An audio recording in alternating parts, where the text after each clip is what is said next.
There. Hello, Steve. How you doing, mate? Can you all hear me all right?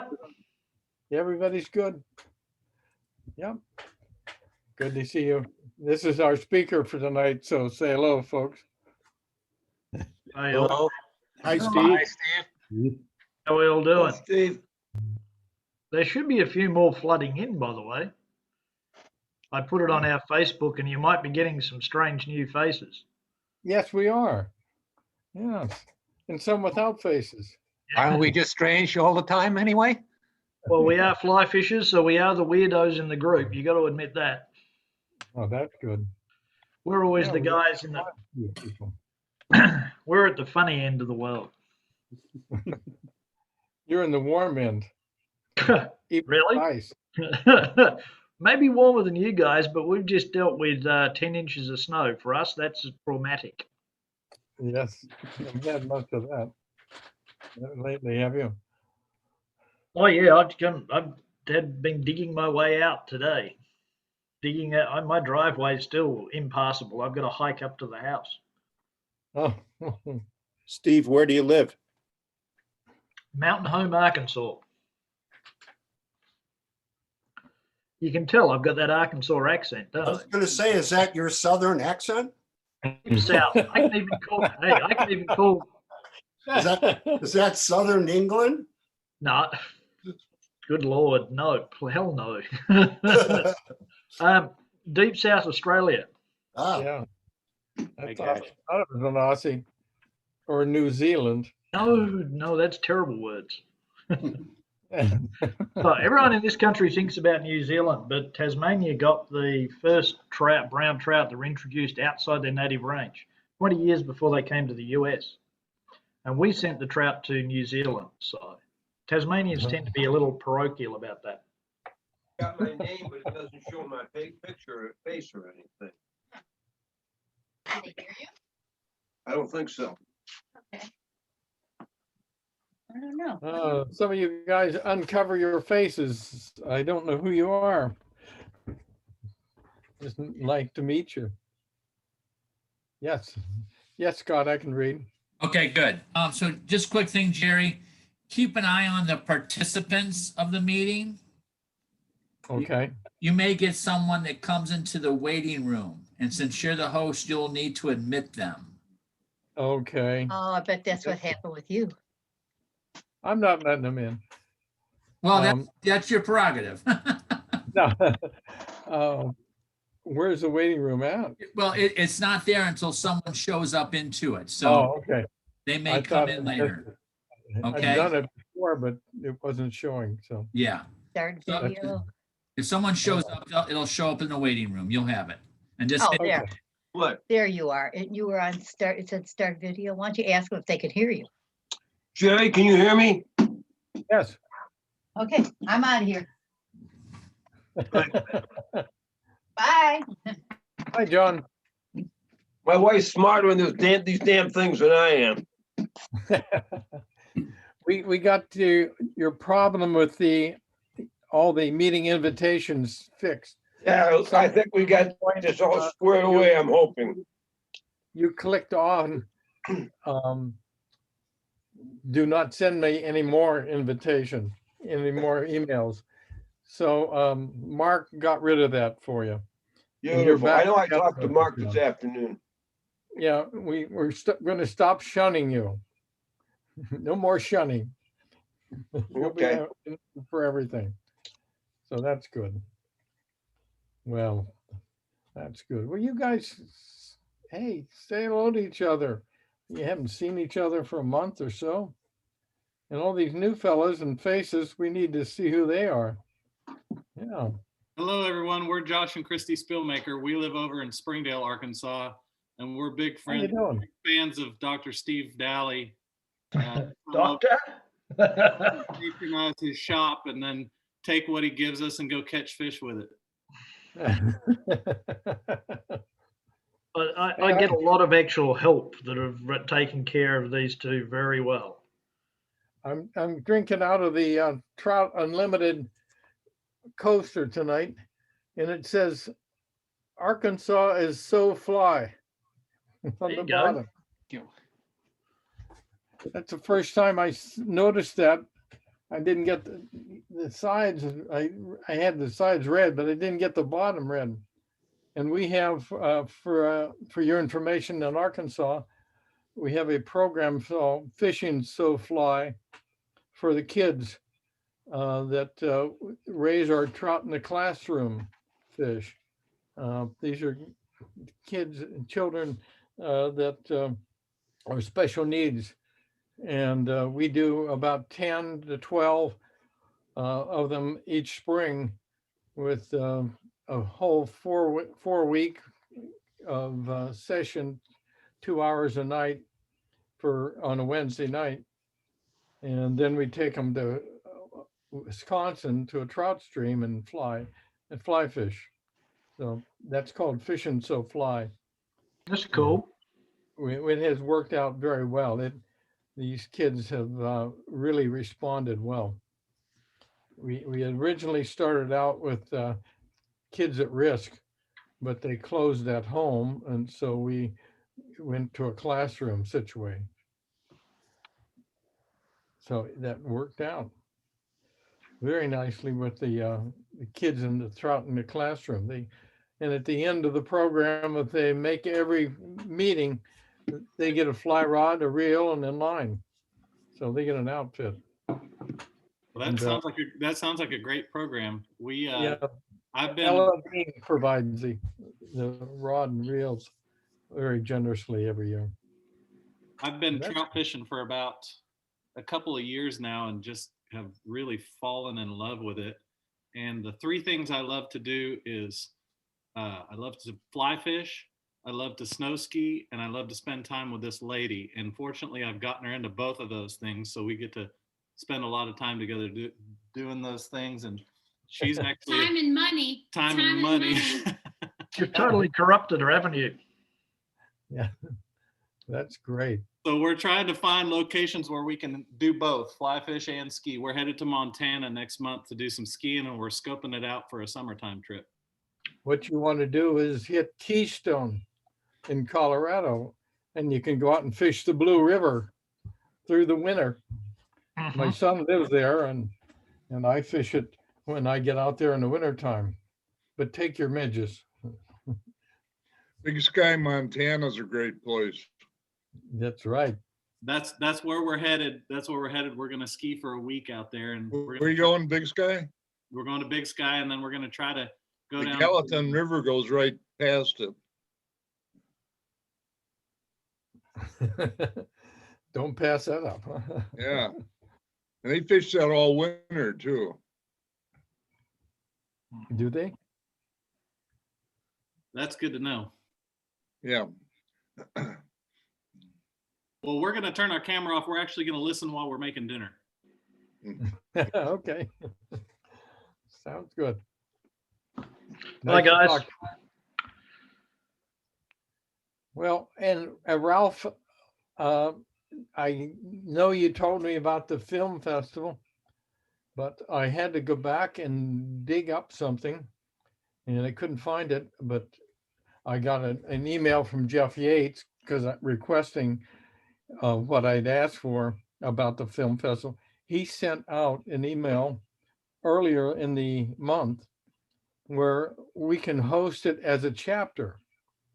And we get $2 kickback for every person that views it, on video at home and not having to go to the theater. So it's all virtual. So we're going to think about doing that. I just got the word today, and I've got to set it up with the guy. Jump on So- it. It starts soon. Pardon? I said, jump on it because it'll start soon. It actually starts like March 4 is when they start showing the films. Oh, okay. So don't wait around. Yeah, I I'm know going to get on we're that involved in it too. tomorrow. I should say, not today. So that sounds like a winner to me. And it's a lot better than having to go out and sit in the theater if you can do it from home. Yeah. I think so. I see Peter's got his usual pizza. Yeah, leftovers from the other night. Has So anyone, that- has anyone been lucky enough to get vaccinated yet? I got one. Yeah, I'm half vaxxed.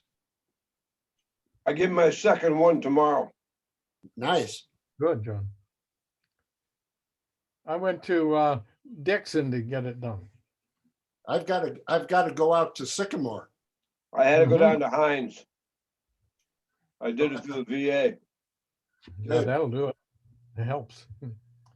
I think Mark Reinhardt's gonna do that tomorrow, or so. I'm pretty sure. So it's whoop, that's not good. I'm making mistakes over here. Can't do that for too long. I wonder where everybody else is now. I knew Mark was going to join. I talked to him today. So maybe he's waiting till 7. Doesn't want to listen to all this chatter. Anybody else have anything going on? Well, I got a question. I was wondering if anybody has gone down one of Wisconsin smaller rivers with one of those drift boats with a guide. And if you could recommend anybody. You want to go down the Wisconsin River or one Any, of the Wisconsin River? any of the Wisconsin rivers with a drift boat guide for smallmouth fishing. Hmm. Because I've seen those I have guys not. advertise that with the, the blow up drift boats at the different shows in Madison. So I have a buddy who operates out of Haywood, and he's a muskie guide, but he also lands some enormous smallmouth as well. Chris Willen, he runs out of Haywood, Wisconsin. Okay. ChrisWillen.com, ChrisWillen. And he's also one of the funniest men on the water who's not trying to be funny. Thank you. No worries. Tell him I sent you. Will do. That He's sounds- rode me into quite a few muskie, by the way, if anyone's interested in that species. They're a lot of fun too. There might be a few in the Wisconsin River too. I know I have a friend in the Wisconsin DNR that shocked one just short of 48 inches. And not long ago. So They're a great species. yes. Yes, he told me about it. And I didn't see pictures, but they were doing it at night, I believe. That was in November. Mhm. But for $100, he'll tell you where it was. He's cheaper than I am. For $450, $500 a day, I'll take you to where all the fish we've got to show you.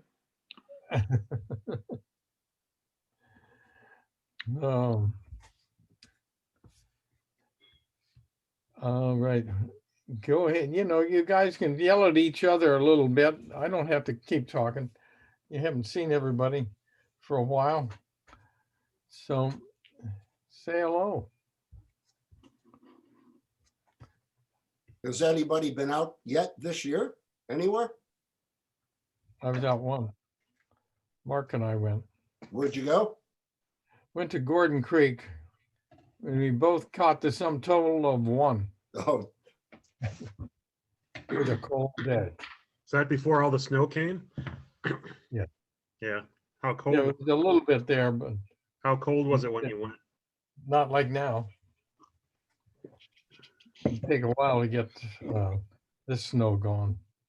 That's gonna be Yeah. a long time before we can fish again. Yeah. I don't know how much they have. We're going to have our share here for a while.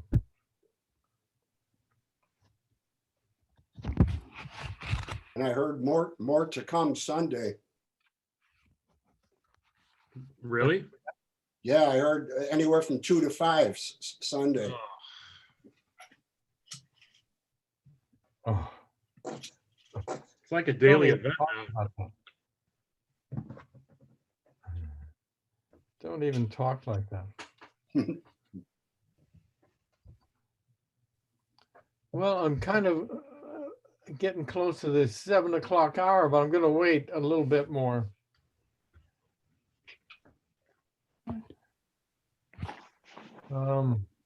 It's Gorby. I have a message. No bubbly. My mother is recovering from COVID-19, and I'm in North Carolina helping with the long road to recovery, and have no idea how long we will be here. So does that mean anything to you Arkansas people? No. I don't know who Gorby is. Oh, there's Gorby.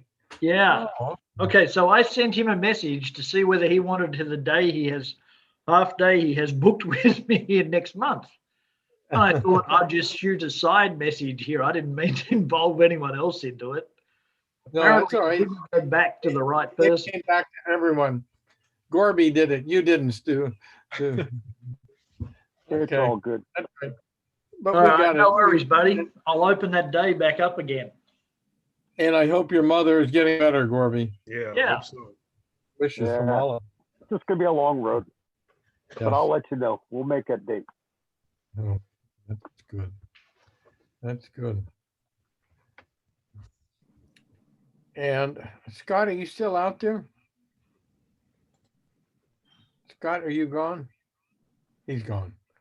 I feel like maybe I'm not letting people in, but I don't see anybody more wanting to get in. Invite. Nobody else out there. They don't want to hold them up.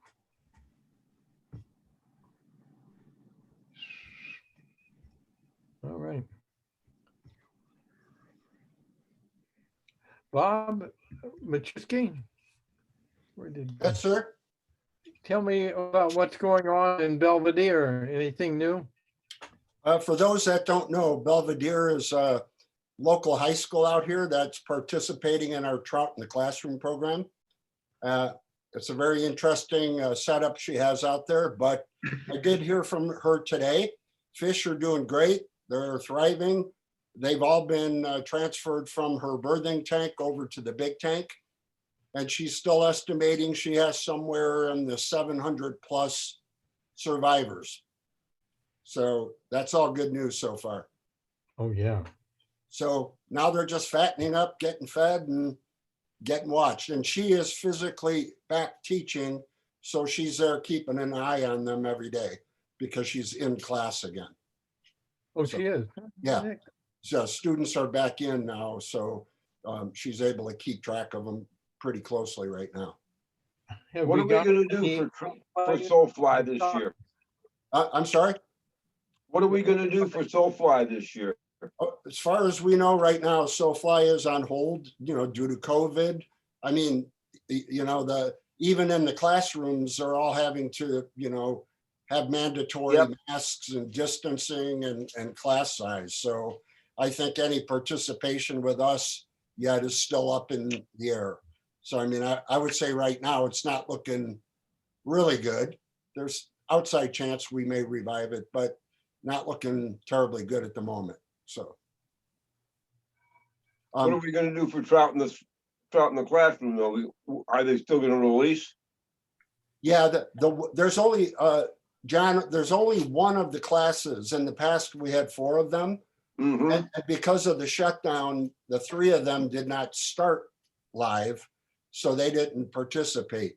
So the kids we would normally take out on the SoFly event are not participating this year. But the school that is participating, she is hoping to get some of their students out there, but there may be some number restrictions. And Jerry, I don't know. I mean, we may be restricted how many can even go out to the site due to the conservation Well, too. that's true. So They will be released, John, but we just don't know how many will be able to participate in that. Last year, for example, the participation level for release was Jerry and Daria. They were the only ones allowed to go out there. Yeah. So we may have to do something like that today, this year. So, Yeah, but Mark was in on that release. yeah, He was. but we still have a few months away, so things can change rapidly, as we all know. So Yes. we'll keep you up to date. But right now, that's the way it's looking. But we should have upwards of 500 to 800 fish to release into those ponds. So that's about all I know right now, Jer. That's good, and that's about 4 times what we normally have. Yep. So Yeah. what we did in the past. So yep. For all the folks that are on here that don't know about this, our Trout in the Classroom release is a bit large because we have a school with a hydroponic system that is growing and circulating the water from the fish tank in the hydroponics. So we are using that as our Trout in the Classroom tank, and it's the size of a hot tub. So it can handle a few fish. Yeah, and, I mean, we're go ahead, Bob.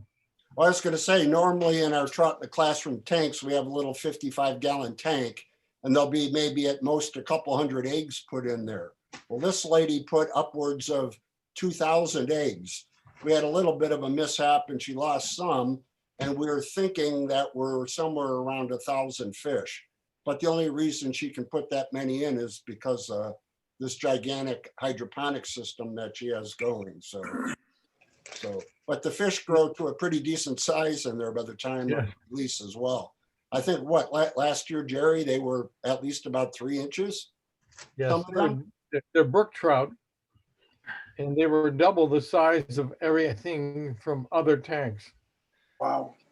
It's amazing how they grow in there. I think the environment makes a big difference on their growth. And it's full of algae, and it's just that nutrients and the change that they get from, I think, from the vegetables that are growing. I think that makes a difference. So it's good. So, and without further ado, hello everybody that just joined. I'm sorry I kept you waiting. I was searching for this, and it didn't show up like Scott said it would. Scott normally runs this meeting, and he has a birthday today, so he let me on my own for a little bit. You see how that went? I've been waiting since 6:45 to get on. Oh, 6:45. I've been waiting since 6:40. Yeah. You guys are killing me. I'm sorry. He said it That's would all show right. up. It never did. I had to go find it. I apologize. All right. If we can get this thing started so we don't hold up on Steve too much tonight, with stuff he doesn't care about. The raffle finished up, and Jonathan, are you up there somewhere? I'm here, Jerry. Okay. Oh, I found you in the corner here.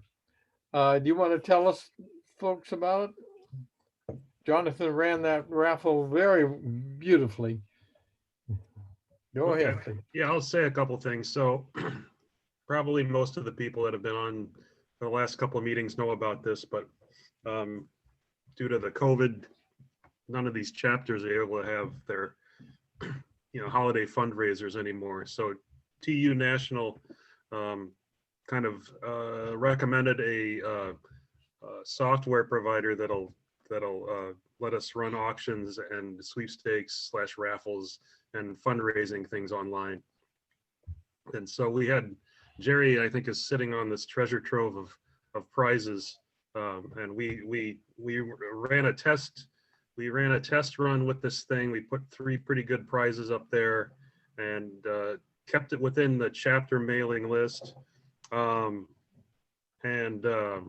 don't have the numbers in front of me right now, but I know that we kept the raffle going for 2 weeks. I think we got almost 40 donations. Is that about right, Jerry? 37, 38? 37, exactly. And the chapter cleared about almost $1,300 from it. Yes, we did. It was not really a lot of work, just a little bit of coordination amongst 4 or 5 of us. And we raised a lot of funds that we're going to be able to put back into the streams up in the driftless.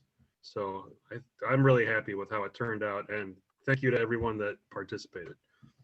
Yeah. And the winners were Selena Wonderly won the Sage Rod. Liz Jacobs, who lives in Fox River Grove, picked the $100 gift certificate from the Driftless Angler. And Joe Silvoda got the gear bag, a really nice one. So Joe, anytime you're ready to come pick it up. I'm waiting for a balmy day. Joe, Okay. Joe, I'll see you pretty soon. I've got Okay. on the shore in Laramie, Joe. Okay. And speaking of money going to the driftless, we have gotten a first request from Lauren Nora and Lauren Harry Nora chapter for funds for the Blue River. And they are going to work 7,000 feet of stream this year. It's a 2-year project. So they're asking for funds. So that's why we do this. And they're not in a hurry for it. They said whenever you can, which is unusual for them, but they'll take it because they know about the delay in money making banquets. So we'll keep that in mind and we'll get some money out to those. We'll have a board meeting and decide on what we want to send them shortly. So that's in the works. And the next thing is we're going to have in March is an auction for the prizes that we have in my basement stored. We're going to have about 15 items to auction. It'll be the same company that supported the last raffle. It just will be done as an auction. Details will be coming out and we'll have lots of good rods used and some used reels to go with it. And I hope we can pair these things up for you. So if you want to bid on the rod, you can bid on the reel too.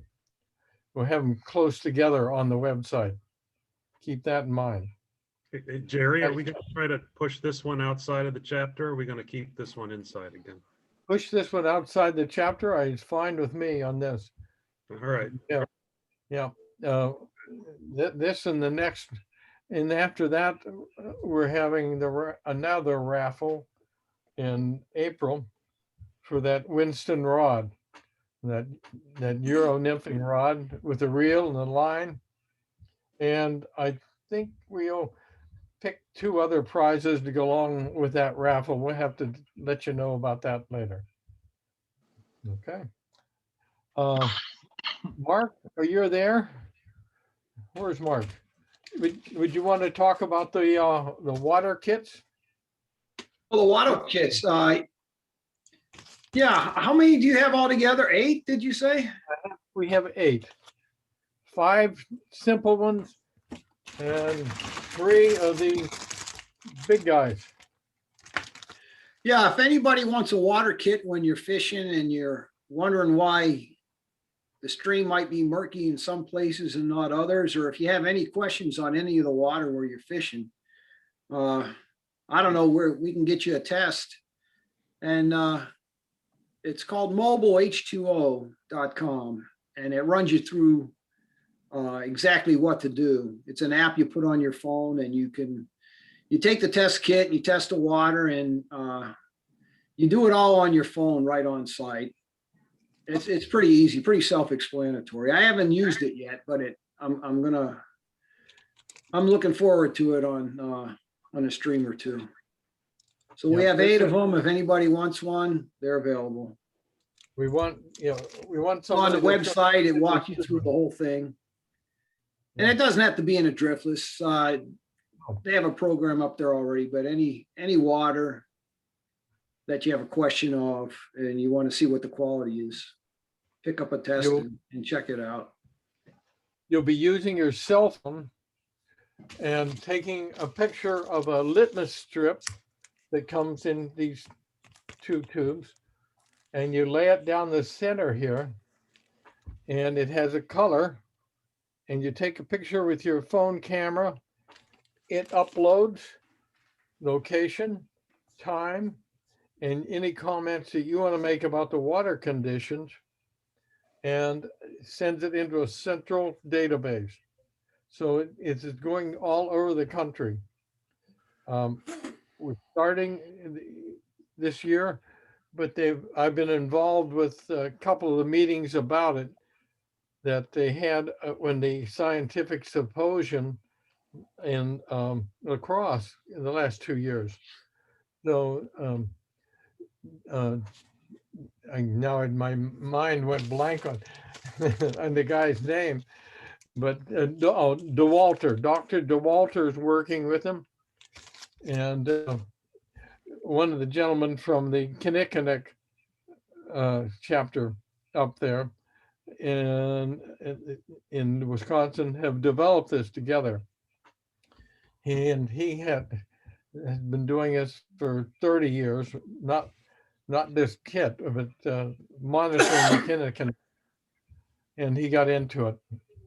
And this is developed. This bigger kit is going to test for some phosphorus, some phosphate. And that's a little more sophisticated. Okay. They walk you through the whole thing. It's pretty easy. It's Yeah. just a step-by-step deal. It all goes on your phone and it goes right to them. Yeah, it's pretty easy to do. But we'd like to get some people that really want to do it, that are interested. It's not just, we got these from Kent Johnson. That's the gentleman up in Kinnickinnick. He gave me 8 of these free. So otherwise, you have to buy this kit and you do it yourself. And it's quite interesting what they're doing, especially with the dairy farms we have in Wisconsin. And it's going to kind of filter out what's happening up there with runoff and pollution from manure. So if you're interested, drop me an email or drop Mark one, and we'll be glad to share this with you and help you out if you want to get this on your phone. So it's a nice benefit. Okay. One last thing. The Film Fest I mentioned earlier with Ralph and I were talking about. Ralph, where'd you go? Ralph, I lost you. Anyway, we talked about this on the Tuesday night at Fly Tying, and there is a way to do the film festival where a chapter can make money. And that is $2 for everybody that signs up for it. So I'm going to explore it, and I hope you guys will be interested enough to get in there. And we'll send it out to all chapter members, and it might make a couple of bucks. So, and besides that, we get to sit home on a cold, ugly night and watch a nice film. So if you've never seen one of these Fly Fishing Fest films, they're great. They really do a nice job. So any questions, comments, things I've missed?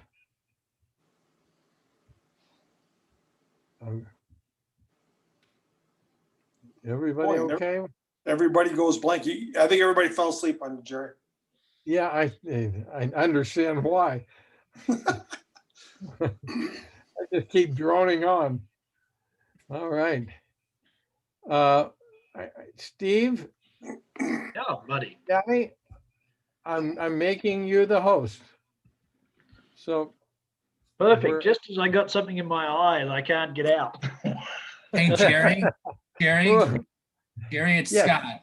Would you make Yeah. me the host, and that way I can record it to the cloud? Oh, right. You want to be the host? Yeah, I'll be the host. Not that way I can record it to the cloud so we can save it forever. Okay. I better not say anything too bad then, had I? I better be nice to you all, so this could be considered evidence. It's not working, Scott. So that's because I'm not the host. I gotta get Steve will have to do that. Oh, hell, now what do I have to do? Go to my name, Scott Lammers. Yeah. And by the little video camera, you should highlight it. It'll bring you up some options. Says make me the host. You're the host. There you go. Yeah. Thanks. That worked. How's Steve going to do any videos? He can share his screen. He can start doing that right now. So Okay. Good. So This is getting too technical for me. That's it. there you go. Big trout. Yeah. all right. Tell me when you want me to start. You're at. You're at, Steve. Get that eye clear up. Well, I can actually start to focus on the screen. I mean, can you guys see me as well as the screen? Or you just Yeah. see what's on the screen? I see both. Okay. This is a little new for me. I'm going to hide me because I'm way less pretty to look at than these trout. Okay, so gentlemen, thank you for all in. I think it's all gentlemen, apart from Christy. Thank you for inviting me along. A little about me. These days I say I probably talk for a living. I'm a guide, fly shop manager, writer, photographer, small-time filmmaker, just generally a fly bum in Cotter, Arkansas. And I've made my home here now for about on the White River for about 20 odd years. Sorry, in the States for 20 odd years, Arkansas for 16, 17 years. And the White River is really unlike anywhere else. And yes, the legends are true. Seriously, there are fish like this and this. And these fish are here, and you have the potential to catch any one of those. The guy holding this fish in front of you is 6'9". That will give you some sort of idea of the sort of proportions we're talking about. When in fact, for the first time I met Big Dave here, Dave wanted into the fly shop and he said to me, I said, well, what do you do? And he said, you know, I'm a detective. I said, what are they? Well, obviously the rest of the guys wheel you into the interview room and the crims all say I did it. Dave's that big. But that's a 31-inch brown trout there caught on a fly rod. Legitimately, straight up, not throwing a bead, not throwing a squirmy worm. That's caught on a legit streamer. That's an aggressive hunting fish. And I really like this guy as well.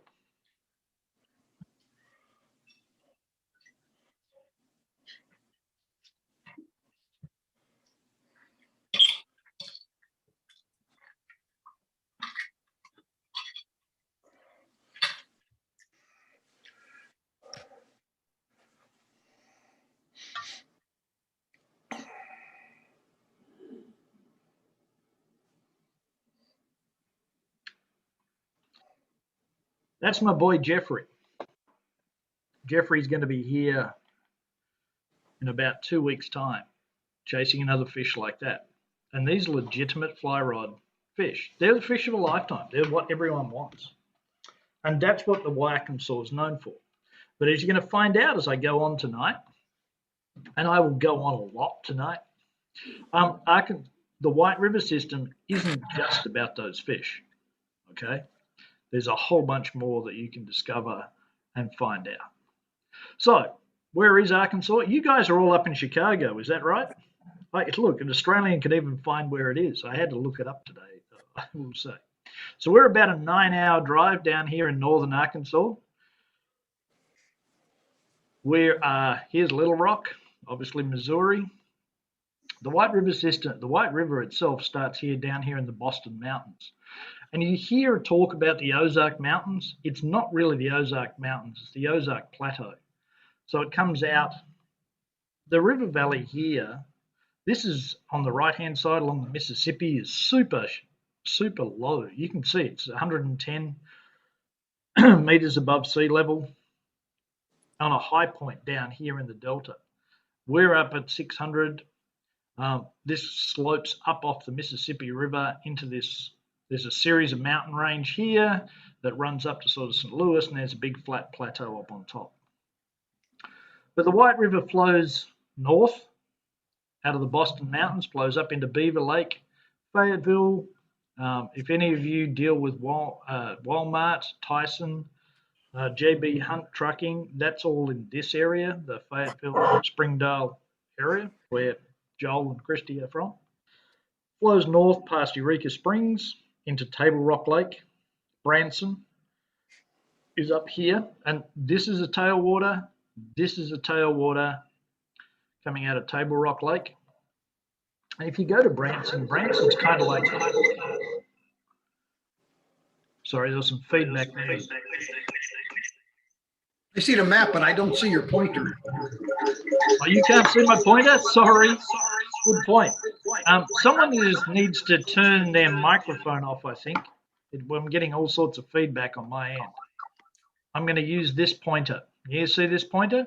So the Boston Mountains runs up Beaver Lake. Yes, I see it. Tailwater here. That's where I started guiding, Beaver Tailwater. It's not bad, right? There's some big fish there. It's fun to fish if you go to Eureka Springs. Same here, Table Rock Lake. It's kind of a better tailwater, very short, but it's right next to Branson. And if anyone wants to know what Branson's like, you say it's pretty much like Vegas without the sin. No gambling, no strip clubs. Man, it's hard to get a laugh on these things. You get no feedback at all. I thought that was funny and didn't get one giggle. Well, we're on mute. You couldn't hear our I was last. waiting for the punchline. I know. All right, let me come back to this map. So where we're talking about, where I am sitting right now is between these two lakes, Bull Shoals Lake and Norfolk Lake. And this is the White River below Bull Shoals Dam. Runs down here. This is where I was fishing today, down around this section. And here's Norfolk Lake on the east side, and there's a short tailwater outside it. Plus, you've probably heard of the North Fork of the White River, which is actually the original river which comes out of the top of Norfolk Lake. Fish as well. Okay. I'll go back to this pointer. And well, you've got your pointer out. Yep. Where is Gaston's Lodge? Okay, so on this map, which is closer in, you can see the white map back now. So I live in Mountain Home. That's where we're broadcasting from right now. The fly shop's in Cotter here. Gaston's is up here below the dam, about where that big, thick black mark is. And we actually fish below Bull Shoals Dam. We fish down here pretty primarily. I'll fish 33 miles. Okay, I can fish down to there. There's easy trout. You get the Buffalo River, Smallmouth River. It's a lot warmer, comes in there.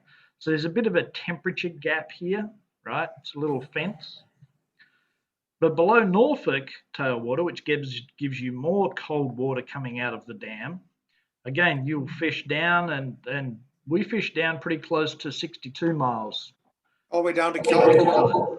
pretty close the other day, yeah. Yeah. We were looking for big fish, and it's a wintertime game, but when the flows are right and the water temperature's right, they'll be down there. Not as many fish. The fishing game will tell you there's more fish above the 33-mile mark. The density is a lot higher in this stretch of the river. Norfolk, pretty much, it's only 4 miles long, so it's pretty much the whole thing is pretty good. All right. And you can see this is not a southern river. All right? And by that I mean, muddy or green algae filled, very clear. And this is at a low flow, beautiful river. Lots of limestone bottom. Yeah, it's freaking gorgeous. There's no other way to describe it. Do you find it better fishing when they're generating or when they're not generating? I tell you what, questions like that hold to the end. Okay. Because I'm going to go through a whole bunch of this stuff. And look, I prattle on for hours. So if you keep asking me questions on the way through, you may never get off the line. Okay, so this is Cotter itself. This is downtown Cotter. Underneath the railway bridge here, beautiful section of river. Little ad, this is our fly shop. Okay, big 3,200 square feet fly shop. Flies, you name it. Huge fly tying selection. Please stop in if you're down.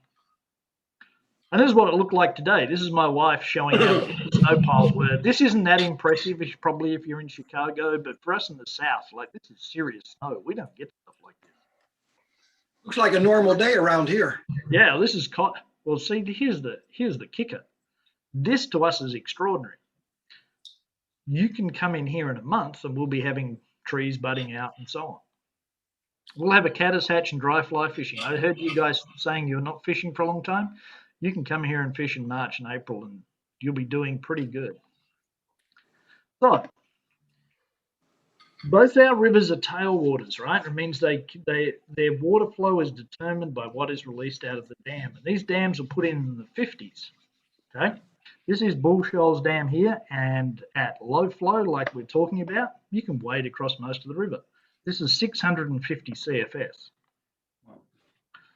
On the other hand is what you're looking at right here, which is about 27,000 CFS, 24,000 out of the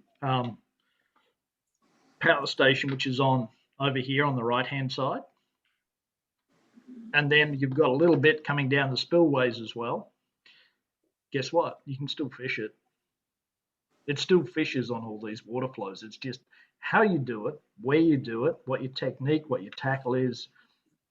This place is about being adaptable. If you come to the White River with I want to do dry flies, say, for instance, if I want to do dry flies, I want a Euro nymph, I want to wade, anything you particularly have one thing in mind, you're probably going to go away in tears.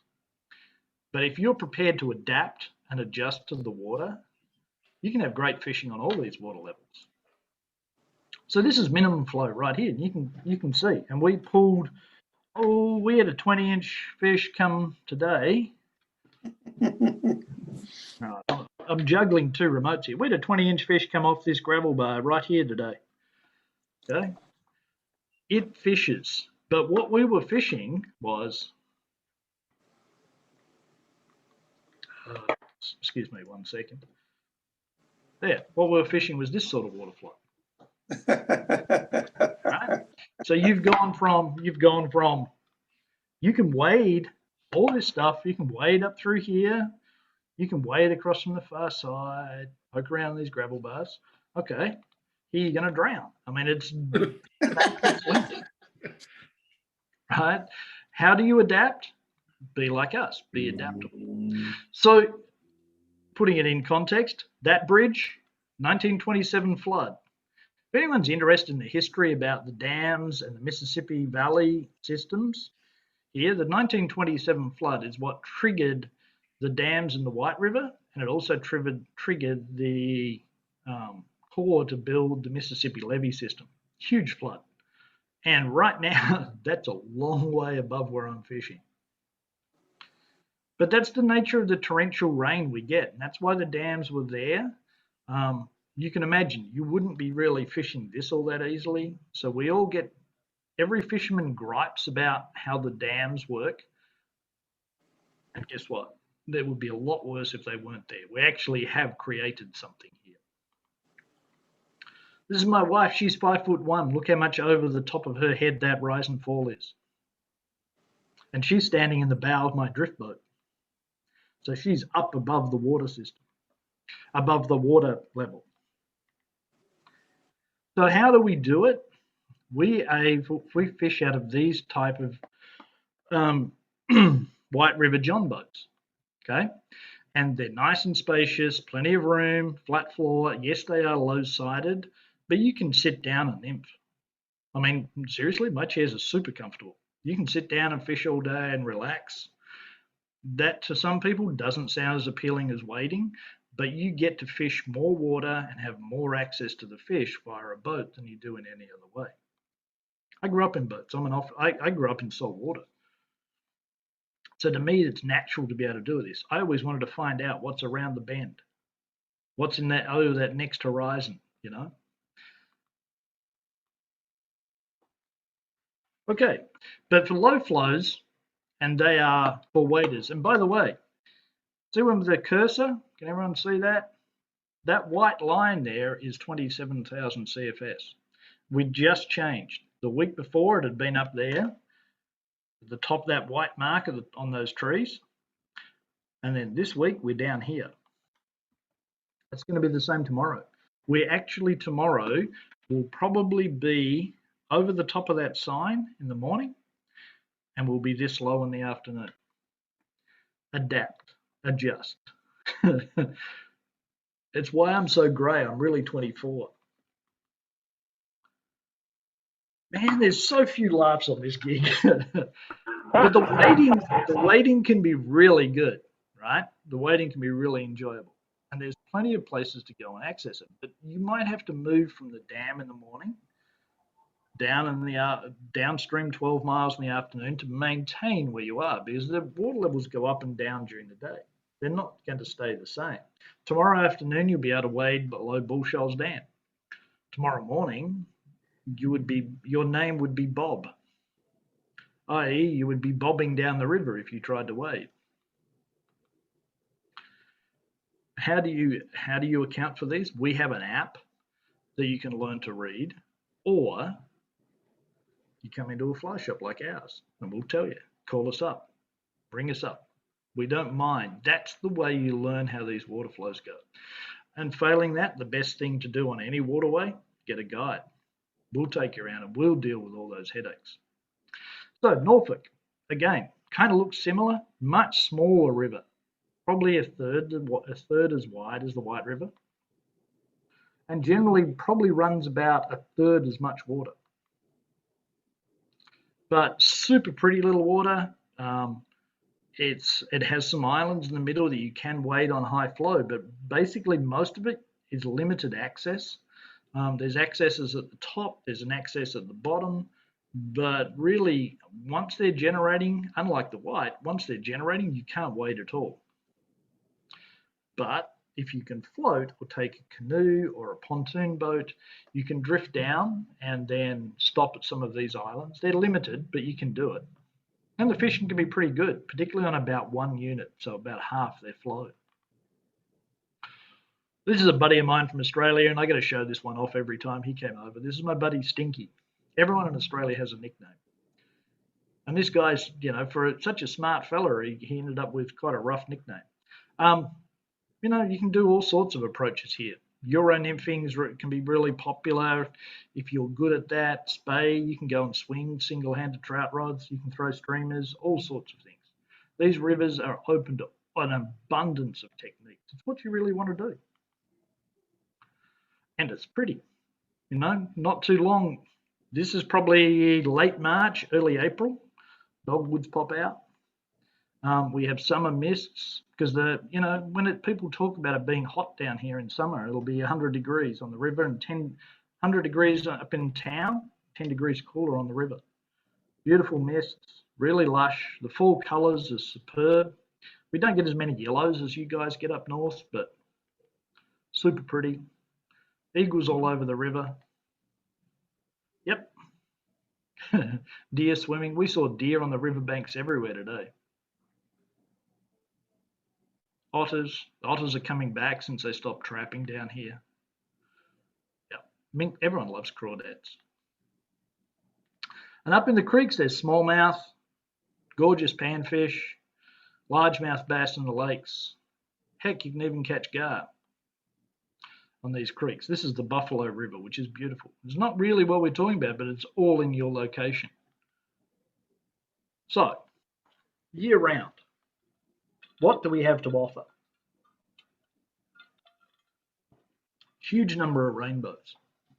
700,000 a year go in 33, 40 miles of river. People always try and ask us how many fish per mile, and the fishing game won't tell us, but they're putting in a lot, right? Small rainbows is really a put and take fishery, which is great if you're a beginner. I mean, there is lots of things to go and do. If you get the little things right, and when you're, say, everyday nymphing, fishing midges, you can catch a bunch of fish, and you can feel really good. And it's, as a guide, if I get beginners coming out with me, I can teach them the right way to do things and show them that it works, right? It's not like this. You might catch 12 fish a day. You might catch 30 or 40 fish a day. You might catch a hell of a lot more too. I'm not going to put numbers out there on what we've done in various times, but truly it can be ridiculous. Particularly on low flow, like 1 or 2 units and less, down to minimum flow. It's really nice. There's rainbows. And this is our fallback fishing, right? If everything else turns to crap, we can go and chase rainbows. There's also some really nice cutthroats in here. There's 3 different types of cutthroats right now. They're putting in brookies. Obviously, the brown trout get all the attention, but there's tiger trout in here now, which personally I have a bit of I like real trout. I don't like manufactured trout, and it's the same with the yellow palomino trout. Okay. I like real brown trout where they came from.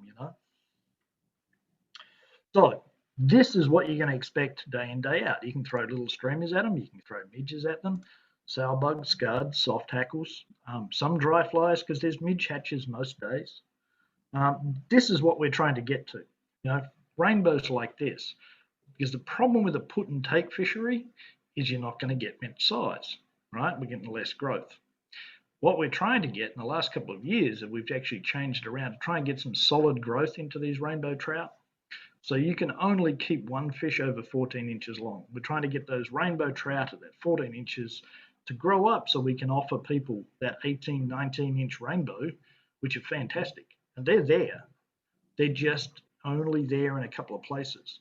Bull Shoals Dam, the mile below Bull Shoals Dam, has the biggest rainbows in the area. And I got a client, my biggest one landed this year, and it came in at 25.5 inches and it looked like a steelhead. It was a beautiful fish. And they're there. They just need to be protected. We'd like to try and get more of them throughout the system. So that's one thing we're working at. And occasionally you'll find big cutties like this too. This fish came off the white. It was 22 inches long. Snake River fine spot cutthroat out of Utah. Gorgeous. And this is the sort of fly box that you're going to look at. You're going to see a lot of small midges.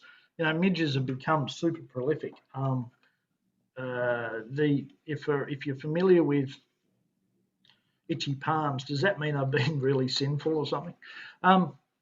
The one thing that's become Euro nymphing here hasn't become super popular, but Euro nymphing style flies like heavy weighted jig patterns have become kind of a go-to here, running a smaller midge in behind it.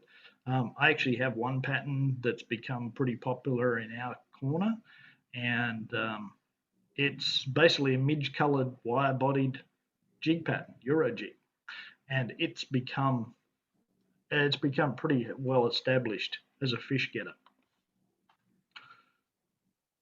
Small streamers work super good. But this is what you're going to see. This is low water fishing. People doubled up fish, simple to catch. You can bring anyone along, bring your wife, bring your girlfriend. If they haven't had fun fly fishing, the White River is actually the place to come and do it. And if you get the right water flows on those lower flows, it can be phenomenal, even quite high flows. But this is what we're really all here to talk about, isn't it? This is what gets everyone excited, the brown trout. And this guy hadn't, you can tell. I mean, he's been around and fished, but he hadn't caught brown trout like that. And we got 4 of those that day, a couple over 2 feet long. And then there's these guys. So the brown trout here, they put in just under 100,000 a year, and then there's natural recruitment. They adapt really well to our water system. And it's one of the places in the country where you can go and catch, have an expectation that anytime you come down, anytime you make the next cast, it could be the fish of your lifetime. And you let that sink in, that it's not going to happen every cast, but you have the possibility of it being every cast. And there's very few places like that in this country. I mean, you'd probably talk the Missouri. Missouri has monstrous fish. South Holston is a really good fishery as well, with big fish. Couple of rivers in Colorado. Obviously, Alaska is a different ball game and different species, but that brown trout of a lifetime, White River is one of those places you can get it. And there's a few different times that I want to prioritize as we walk our way through. But and there are times you don't necessarily have to be, and I'm not picking on Rebecca here because Rebecca's a really good fisherman, but you don't have to be a fantastic fisherman to come out and get these, as long as you've got the guide to get you through it. These guys, like this fish right here, are a different ballgame. Instead of being, we're going to target, most of the time you're going to see fish on fly rods caught in the 30-odd inch range. That's probably the upper limits, 31s, 32s. This thing's 37. It weighed in somewhere around 27, 28 pound. And it probably lives off a diet of cleaned fish. It was an enormous fish. And really good guy, caught it, really good angler, super lucky story, and they drilled an exceptional fish. And it can happen. You just have to be in the right place at the right time. But our other fish, the fish we can get more consistently, are ridiculous in their own right. So why are they so big? Food base, partly, genetics. Everyone in, right? If I'd had different genetics and my parents had got me to be the point where I was going to be 6'3", I'd have been playing in the pros. I'd have been in the game, However, I stopped growing in grade 8 and I ended up at 5'11", and I couldn't make that 6 feet. Trout are the same way. Genetics plays a big part. They will do length. Food determines their girth. Okay, just like us. How much do you eat? How much do you exercise? So for us, the food source here, sculpins, crawdads. And who's not going to eat a crawdad? Small trout. We get, I just went too far. We also have an abundance of small minnows and fry in this river that are always a native species. Suckers, carbs, shiners, all these fish are predated on by brown trout. And the rainbows and cutthroats too, quite honestly, but the brown trouts do particularly well. Yes, they will eat other trout. Brown trout are an absolute predator. In fact, if brown trout grew to 15 feet long, I'd need a way bigger boat. Much funnier in person. Yeah. Okay, so when we're going to come and target this, let's start in spring. So late March, in a couple of weeks, while you guys are still freezing, we'll be out here in shirt sleeves, because the change out of winter here is really quick. Okay. And April, March through May, we have probably one of the world's best caddis hatches and least known. And we kind of want to not spread it too much further. Don't talk about it too much because, it's getting a little crowded, but it's that good. It really is. And anytime when the bait fishermen on this river, because there are a lot of bait fishermen out here and they're throwing live minnows, crawdads, corn, you name it, worms. When those guys can't catch brown trout because the brown trout are keyed on the caddis, it's a special event. Now, most of the guides here will fish it through nymphing, right? But the good fly, when the conditions are right, the dry fly fishing is exceptional as well. And this is why.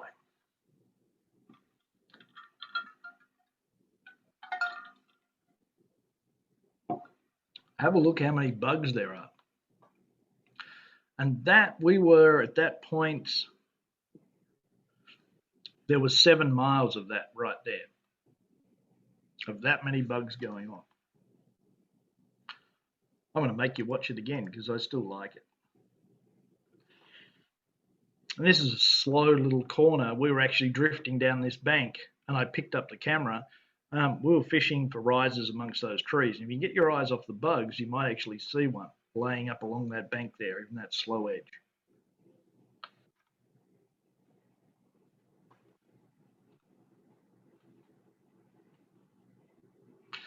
All right, everyone loves dry fly fishing. And these are our bugs. Right, we'll have dark wings, an olive belly, light wings, bright green.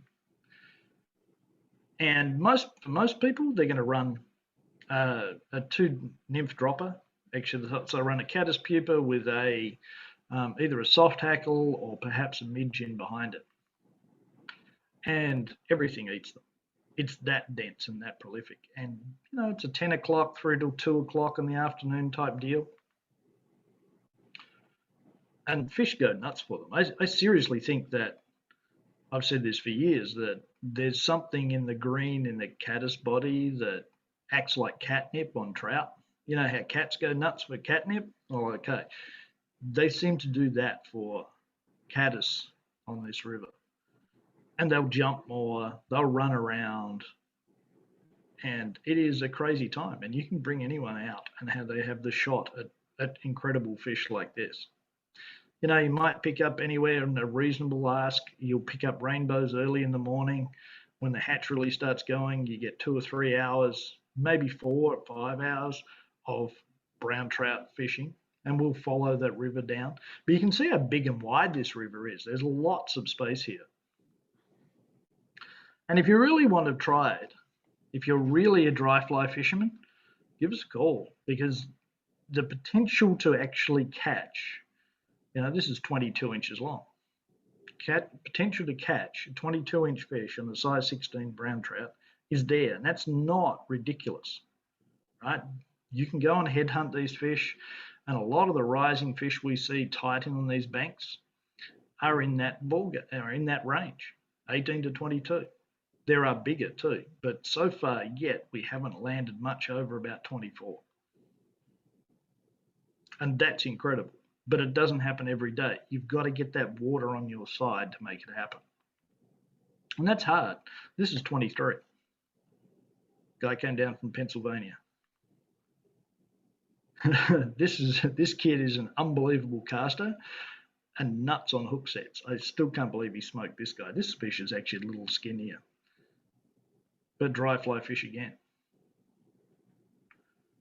Now this is a nymphing fish. This is genuine 2 feet long. This is 2 of our guides. We were screwing around on a day off. So once you come out of spring, like through early summer, we have a sulfur hatch, but it really has been treated badly by the water flows. What most of us are looking for, now we'll go and fish some of the off-season stuff I'll talk about in a minute. girdle bugs and stuff along the banks. But we're really the next key to focus on is that terrestrial hatch. I say terrestrials because we don't just focus on grasshoppers. It's more, there can be beetles, ants, cicadas. It's not so much imitating naturals. It's what falls out of the trees. And a 6 weight and 8 pound tippet is probably a little light. We're probably running 6 weight and 12 pound tippet these days, 10 pounds. Because it's the casting is as hard as anywhere else. There are so many overhanging trees, and you can look back at the banks behind you. This is a really tough game. But in 2017 was the last really hot year we had, and we had 6 fish landed over 26 inches in that period, which is crazy and incredible. And then you get, the outliers like this fish. This is the owner of the shop, Jim Dugan, 30-inch brown trout in a cicada pattern on a 5 weight bamboo too, by the way. But you can see this, this isn't a hopper. This is actually a leaf hopper. The terrestrial fishing here is phenomenal. Sometimes you can run a hopper and dropper, but most of like this guy got this on the dropper. But mostly these fish, that was actually his second day fly fishing too. Isn't that insane? Guys, he's a fishy kid, but that was ridiculous. Most of the time we're fishing with that single fly because you want to be on the bank, right? You've got to be 6 inches away sometimes. And one of my guides says you've got to be always between the water and the dirt. And when there's overhanging trees and leaves and bushes and current moving, and because we are hiking down the bank, it's not slow. You're doing 6 or 7 miles an hour down the bank. It's not easy. And then you've got to set, and then you've got to get a good hook set, and then the fish is going to swim towards you. So you've got to keep stripping. None of this stuff here is easy, but that's why these fish are so special and so much fun to come and fish.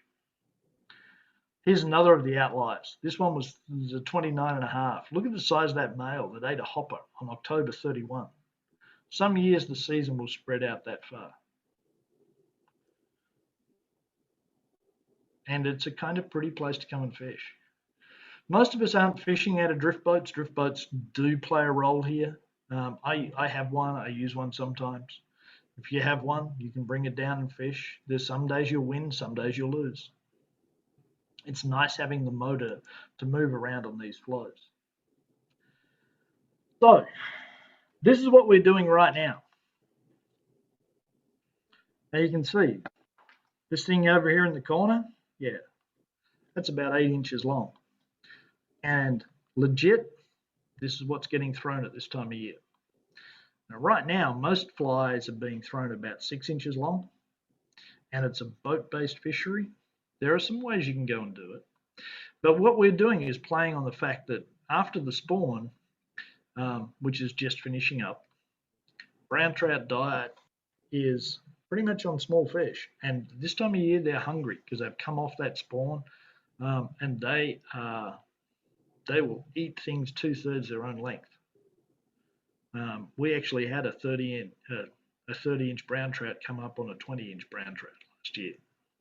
It had eaten a hopper, and I was really hoping we were going to land the 30, but it didn't work out.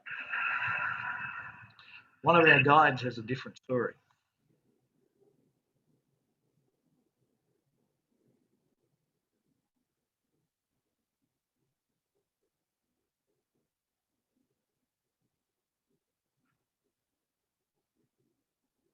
And this is what you come here for. Chance to shake hands and release a fish like that. Guy that caught that fish been coming here for 6 years. He was a really good fisherman, but was always this much too far or this much out of the way. His buddy was Jeffrey Davis, who caught the big fish in the video early on in this presentation. James didn't get them till last year. And he got 3 over 2 feet long, and just finally he'd earned it. It's what this place can do to you. Keep coming back every year. So this whole streamer game down here on the White River, we started it because we didn't have anything else to do and there was a lot of high water, and figured it out.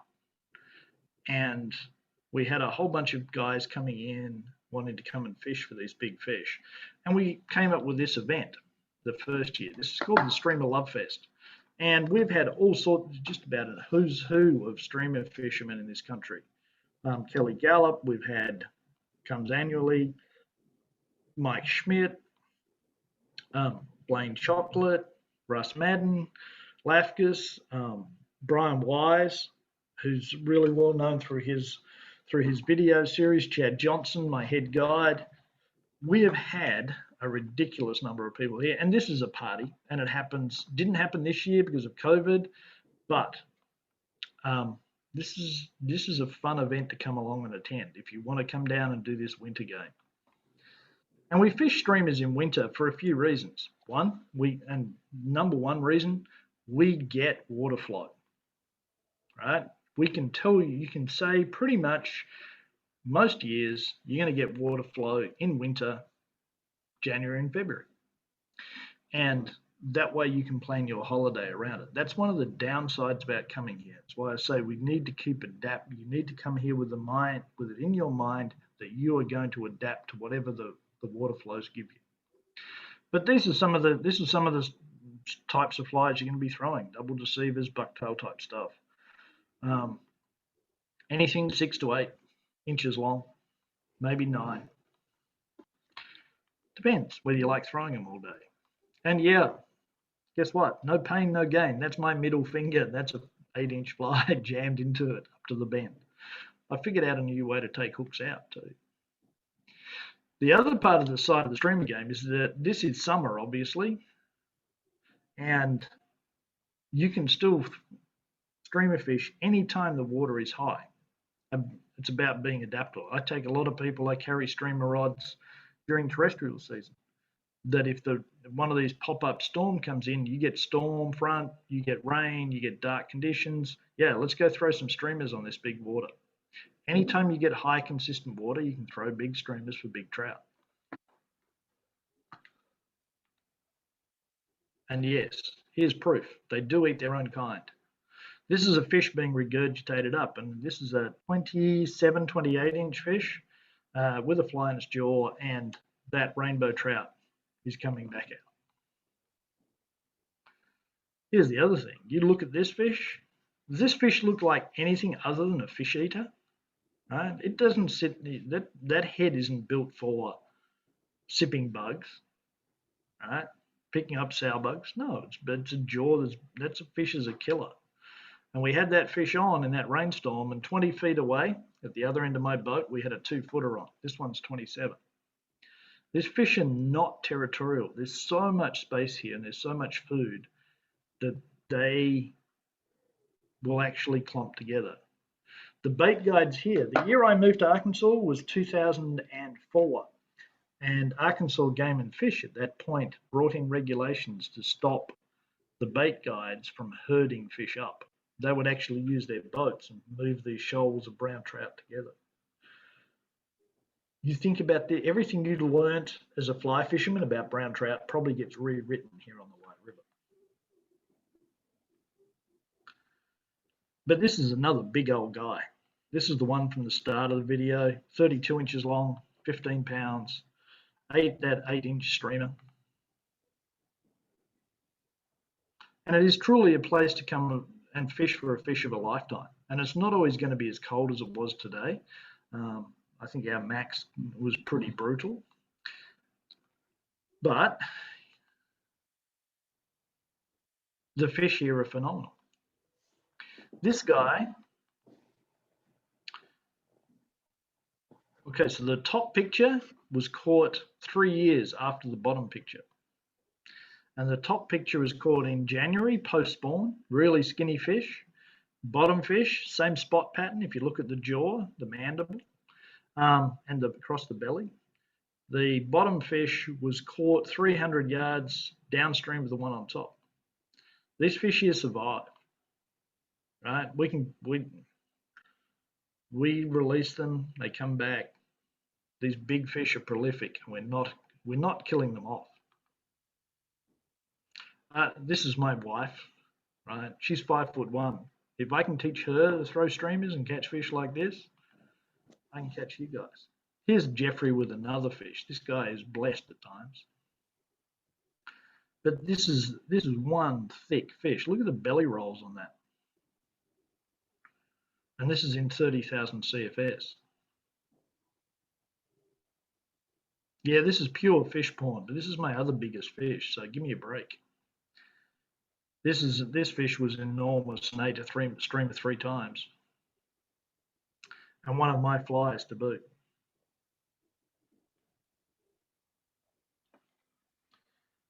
So let's go over some of this and let's take some questions, because usually this is the most fun part of the whole evening. The one thing I probably want to tell you about beforehand, because someone's going to ask me, is shad kill. And I don't include it in this thing because it's super unpredictable. Shad kill is what happens is when you have cold water in the lake, and it creates a temperature imbalance, and all the little shad in the lake, little threadfin shad, 2.5 inches long, go belly up because temperature differentials. You know, if you've ever brought or had a child bring home little goldfish from the county fair, and they bring it home in a little plastic sack and don't put it in the water and it goes belly up, okay, same thing. Then they get sucked through the dam. Shad kill is a function primarily of wintertime, and we're about to walk into it right now. But we've had temperatures below freezing every night for about the last 3 weeks, and we haven't seen any shad yet. So it's a question of where are the shad in the lake, how thick are they, and where are they dying, and are they getting sucked through the dam? It's going to happen, but when is a really good question. So it's a really hard game to target. You can pick kind of the end of winter, but you're stabbing in the dark, really. I've seen it come in April. We had a really good shad kill caused by hot temperatures in September this year. That was phenomenal. It was as good as anything I've ever seen. It's ridiculous. We were getting fish eating the top fly and the bottom fly, running a 2-fly rig surface and then a 6-foot dropper, and you're getting both flies eaten. It's insane. So, gentlemen, that's the easy part of the program. Fire me up with some questions.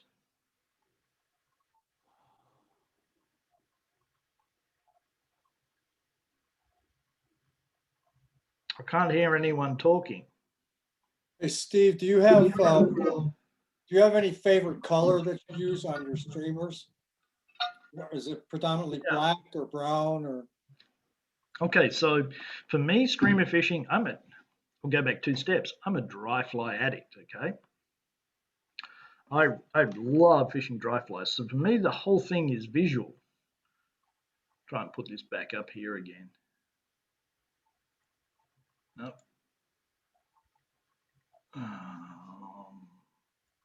Go this way. All right. Now I feel a little more comfortable. I know what's going on. So I'm a dry fly guy. I like seeing the fly move. I like fish coming and swiping at it. I like the whole visual aspect of the streamer game. So I use colors I can see. That's why I don't use black. I use olive, yellow, white, ginger, chartreuse, and that's about it, to be honest. I'm fishing variations of those. Now in my fly box, you'll see a lot more variation of combinations of those colors. You'll see I have a few quiet colors that I don't talk about too much. But most of my colors, I really mix action as well. Where I want to be in the water column. Am I doing a buoyant fly with lots of side-to-side action? Do I want a jiggy fly that's doing this? That's the balancing with those color systems. I keep a few black around, don't get me wrong, but I don't fish black much at all, Bob. Okay. And Steve. white's really good. Steve, Sorry, question. those large browns, do you sight fish those, or you just happen by your banging the banks? Okay, so streamer fishing, you're effectively banging the banks. It's a little smarter than that. You're tending to work your fly in places. And as this has become more popular on this river, how you fish that fly is more and more important. Because remember, you're competing against guys who are throwing natural minnows. Hopper fishing, no. You occasionally may see a fish rising, but you're not going to see them all that often. Low flow wading, sure. Yeah, you can go and sight fish to those. But here's my caution. When I came here, the big thing that people talked about sight fishing to these large browns, they were all throwing beads and egg patterns on the beds. And, I come from Australia. We closed our rivers in the winter. We didn't have river fishing at all during the winter period because we'd let those fish spawn. And that to me was a real shock when I came to Arkansas. But low flow, yeah, when the water's right, you can go and sight fish to these fish. But most of the time you're predominantly fishing structure and fishing current because you don't have those big windows to see those fish. Did that answer the question? Yeah, pretty good. When you're fishing the streamers, are you fishing floaters, sinkers, sink tips, sink heads, what? Yeah, well, the variation in current gives you a broad range. Like, quite honestly, tomorrow we're going to go from about, let me do the quick conversion in my head. We're going to be up around 18,000 CFS between 9 o'clock and 11 o'clock, and then we're going to 650 by 2 o'clock. That's 650. Wow, so it's crazy, and it is so hard for us to work those fish how you want to, right? But it is the nature of the beast. So what I'm going to do is go and run a heavy sinking line in the morning on that big water, and I will run a 30-foot head, 6-inch sink a second sink rate on my sink tip, like a Rio outbound short, Rio striper line, Kelly Gallup's airflow shovel head, those types of lines. In the afternoon, if I want to stay on that low water and fish streamers, I'd fish an intermediate. Right? I don't fish floaters that much. I fish a short sink tip because you want to get that fly down. Our fish here, this is the surface, our fish don't respond very well to a fly here. They want to fly 3-4 feet down. Okay, and if you're in 2 feet of water, then it's you're tending to split the water column. But most of the time, we're not fishing that 2 feet. We're fishing those drop-offs and edges into the deeper water. So the line, you adapt the line to what sort of water flow you've got and how you want to fish. Anyone else? On the discharge from the dams, I'm assuming they have a schedule when they discharge water. How much time they give you? I found out what I was going to do tomorrow at 4:30. Oh, okay. PM. Now on Friday afternoon, you'll get it for Saturday, Sunday, and Monday. But the rest of the week, apparently they can't figure out more than a few hours ahead. Wish they did. And there are times you can get patterns, but they don't always follow it either. So you can be out there and you can get caught either which way. But that's where it comes back to. Be prepared to adapt. And it's harder to adapt when you're on foot, when you're in a boat. Yeah, well, there's been plenty of people here who've got caught and by rising water. But here's number one rule. I have never seen anyone drown when they're standing on an island. Okay? So if you wade across the river, give yourself an escape route, get back to high ground as fast as you can. And the high ground doesn't mean where your truck is. High ground means the closest high ground, okay?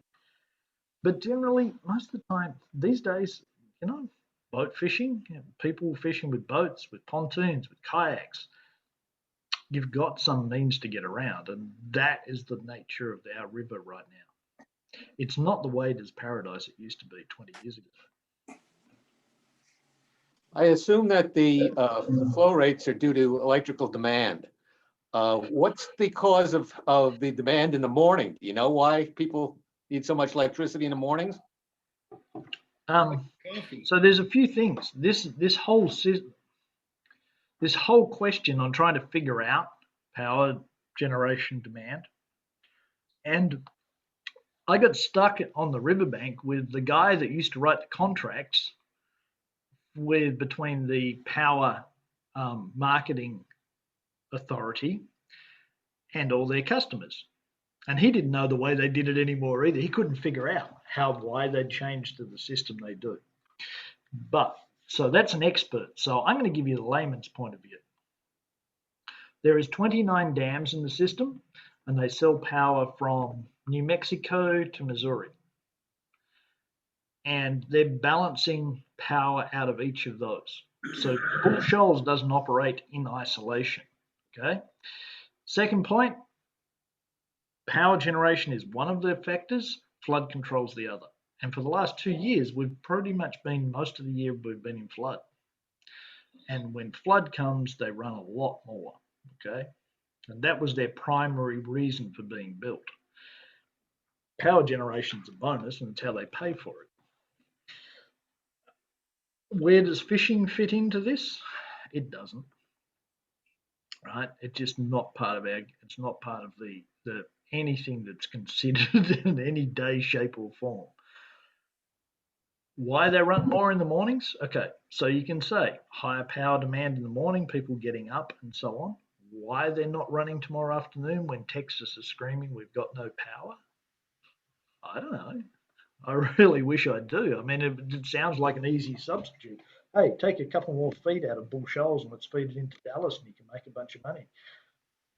But that's not how it's working. It's clear as mud, that explanation, isn't it? Yeah. Hey, if I was smart enough to figure that stuff out, I probably wouldn't be guiding for a living. I'd be sitting in the front seat. God, you guys are a tough crowd. That was another really good line. That was good. Hey. Other question for you, Steve. I've had the opportunity to both float the white from below Bull Shoals all the way down to like Calico Rock, and stop off at places like Buffalo River, and then wade the North Fork, and to talk about the generating rates and the power of that river. It's just tremendous. I mean, you talked about the wade level at the dam. It seemed like, it fluctuates 5-6 feet or more, doesn't it? As far as that. Oh yeah, 8 feet. Oh yeah. Remember that photo of my wife? She's 5'1", and it was up over her head, and she was standing above the water level, and it hadn't gone all the way down. Yeah, it's a lot.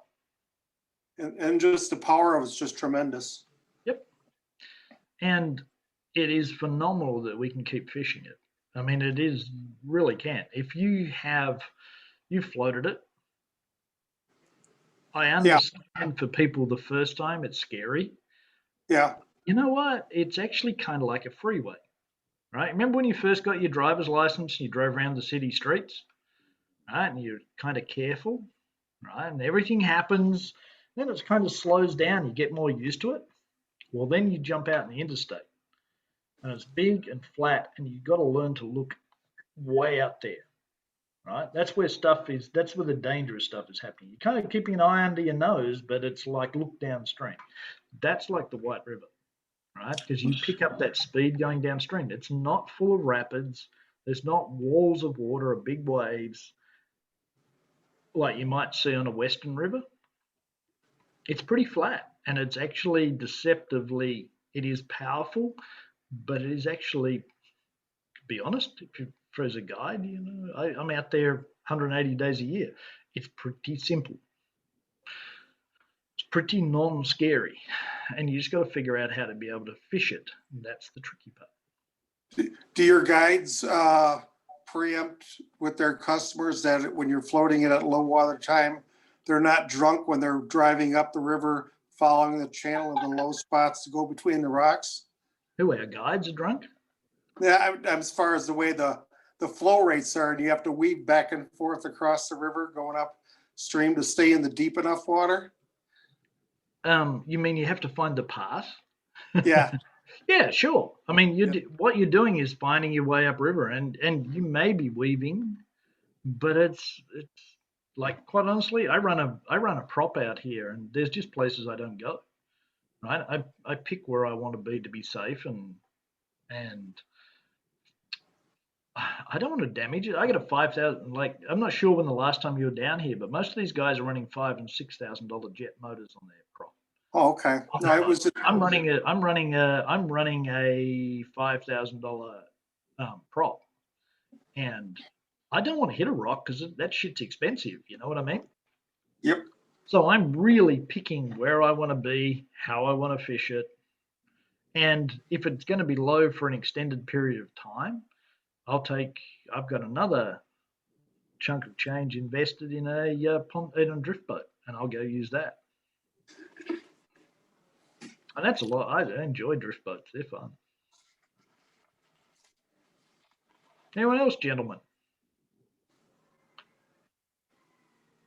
Steve, are there certain nymphs that you can use to target brown trout when it's 4 units or less that maybe can eliminate those rainbows more than than other nymphs, like maybe a ruby midge or stuff like that?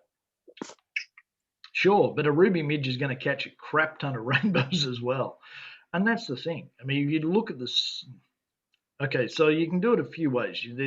If you're just floating anywhere, right, float down the middle of the river, you'll catch a crap ton of rainbows as well on a ruby midge, on my tungsten tailwater jigs, which are the same color scheme. But it's where you're fishing, right? That's more important than truly what you're fishing. And those brown trout like to hang out in certain places, and it's where they feel safe and comfortable, and they've got some cover up against one side, you might say. They'll lay up against a rock, they're not necessarily always in the deep holes. Brown trout, and I learned this back fishing for brown trout in Australia, brown trout really do go shallow to feed. Don't ever forget that. So you're picking that slower water too, right? They really orient into those little places, an eddy behind a rock, up against a ledge rolling along. It might not even be up against the bank, but a vertical bank or a cut bank, they'll tuck in underneath those places. That's where they feel safe and quiet. And it may not be all that deep, but you can go and look in those places, and that's where you'll find brown trout. And one of the things I started to talk about before was, I talked about all the peak hatches that, you guys might to go, yeah, if I'm going to make the trip all the way down there, I'm going to drive the 9 hours. I want to go at a peak time, not an off time. But our off times, there are some techniques as if you've got the right sort of water flow. We're going and fishing like Pat's rubber legs along the bank. We might be fishing white jigs along the bank. You might be fishing my tailwater jig along the bank in really tight and fishing it not as a nymph, but almost as a hopper dropper type situation. And you're targeting brown trout along those banks. And that technique has yielded way more browns than in the last probably about 8 years it's been here, maybe 6. That has yielded way more brown trout for everyday customers than we ever would have expected beforehand. the numbers of brown trout being caught right now by the guides that are here per head is way higher than they were for the first 5 years, 6 years that I was here. We just didn't use the same techniques. And there's a whole bunch of new guides that have come in. Because when I started here, the big trout thing was fall and spawning fish. That's all out the window now. Really, the big trout game is spring, summer. That's when we catch a lot of big brown trout. The winter game is really cool if you want to throw streamers like right now, where you luck into the shad kill. But the rest of the year has just changed dramatically. And even in what was notionally the boring times, you can go and catch some really nice fish. And you can go and do it in a really fun way. You're just going to have a bobber and about 4 feet of drop, and you're going to have a patch rubber legs on the bottom. Maybe a jig in behind it. And you'll get fish that'll break you up. We had one fish that nearly spooled us last year, and I've never had that happen to me on the White River. But actually, I rode this fish out into the middle of the river. I've angled the boat and slid it out because I know this is a big fish, because I know where it's come from. I can see what's going on. I've angled my boat out. I got out there in the middle of the river where there wasn't any trees or anything around us, and he said, nope, and went back in the trees before I could get him. I couldn't start the motor and get to chase him before he took us back into his log pile. That sucked.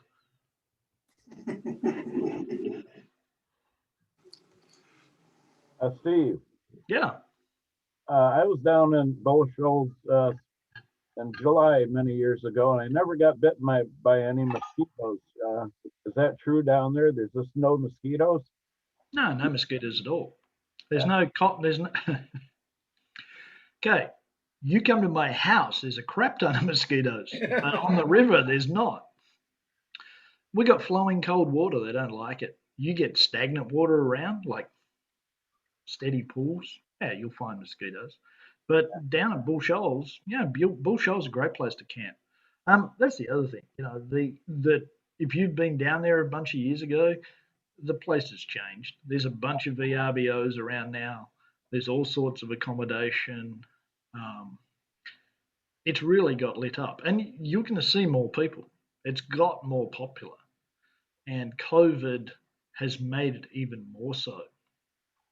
Some of those people are going to go, like I've had people coming in last year that were, we couldn't go to Alaska, or we couldn't go to Belize, or we couldn't go somewhere else. So we thought we'd try here. And a lot of those people probably going to come back at some point. But, I like Belize too. I mean, there's a lot more bikini chicks in Belize than there are here. No, there's a lot more things that are differently appealing in Belize or the Caribbean or Montana. Like, we don't have those big, tall, pointy mountains that are so pretty. But you come to what we have is special in its own right, and it's different, and it's worth checking out. And you may come every year, depending on what you like, what you love. I still like going. I like Paradise Valley. I like the Missouri. I love some of these places, and they're all worthy in their own right. That's what you guys have got in this country. That's why I'm still here. You guys have got more glorious fly fishing water than Australia has in. That's why I live. That's why I live here. You all need to respect it and take care of it. God damn it! I am speaking to a TU chapter, so you know. But fight harder. Clean water. We need it. I live on it. I make everything I do. Every way I make my living, it comes from good, clean, clear water. So that stuff's important to me. Steve, do you know anything about are they still planting the eggs in the boxes and burying them like an artificial red, like they used to? TU chapters? Okay, so yes. There's the simple question. Are they doing it this year? I think so. This program has done really well on Norfolk, and I had a photo back earlier, and I forgot you guys were at TU chapter because I'd have highlighted at that point. There was a 22-inch Bonneville in there caught this spring with one of my customers, and beautiful fish. It's done superbly well. On the White River, they haven't had the same luck, okay? But on Norfolk, and Norfolk was always where Cutthroat did better. The White, they tended to do better in bigger years, but I think a lot of them, I'm not sure what it was. The big fluctuations in the White don't help any type of spawn, okay? Too high water after the eggs have laid, they're not going to do well. Too low, and they're going to dry out. And our fluctuations have really knocked around that program on the White. We're not finding the Bonnevilles on the White. You can find Bonnevilles everywhere on the Norfolk. So, is that program worthwhile? I think it was. Excuse me. I think that program, and if you guys want to do ever thinking about something like that, don't think of it necessarily as 100% a fish improvement program, because quite honestly, when did we ever need more trout in the White River? We didn't. But you know what it did? It connected you to that fish. And that to me was the genius of that whole freaking idea, is that all these people came along and suddenly were around the club and going, they weren't necessarily club members to start with, but it was people that got captured by that idea that they could help have a baby, if you like, swimming around in the river. And if you can generate connections between your club members and the people around the club and potential club members and connect them to your waterways, then you guys have done a great thing. You get what I'm differentiating between actually improving the fishery, which it didn't necessarily do, but really making that fishery work in getting this heart involved in that fishery. That's what it was. That's where the genius came in that program. So, thank you. I've gotten some really funny looks from you guys looking at me like, why is he talking this way? And it's really that we're a stock fisherman. We had bunches of fish, and we didn't. Sorry, I had a call coming in from my customer tomorrow. We didn't have. It's not necessarily always about protecting the fish. It's about building those links between your membership and those waterways you're trying to protect. That sometimes that can be a higher need than having more fish in the river, because we didn't need more fish. That's true. Do that. Yeah, we put in bunches of projects. We get a lot better turnout than when they're not. So, any other questions for Steve?